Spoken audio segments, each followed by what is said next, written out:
माझ्या मुलांचा favourite snacks म्हणजेच मसालेदार सोयाबीनच्या कुरकुरीत वड्या. यासाठी मी सोयाबीन पाण्यामध्ये ठेवल्या होत्या. आता याचं पाणी निथळून आपण याच्यामध्ये मसाला ॲड करणार आहोत.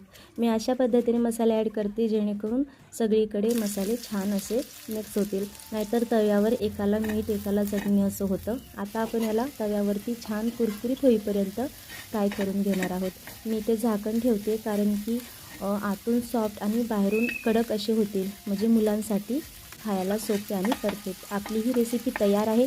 तुम्ही देखील ट्राय करा आणि मला कमेंट करून सांगायला विसरू नका. माझ्या मुलांचा फेवरेट स्नॅक्स म्हणजेच मसालेदार सोयाबीनच्या कुरकुरीत वड्या. यासाठी मी सोयाबीन पाण्यामध्ये ठेवल्या होत्या. आता याचं पाणी निथळून आपण याच्यामध्ये मसाला ॲड करणार आहोत.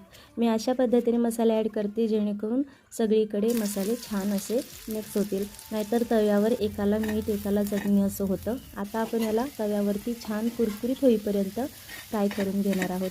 मी ते झाकण ठेवते कारण की आतून सॉफ्ट आणि बाहेरून कडक असे होतील, म्हणजे मुलांसाठी खायला सोपे आणि परफेक्ट. आपली ही रेसिपी तयार आहे.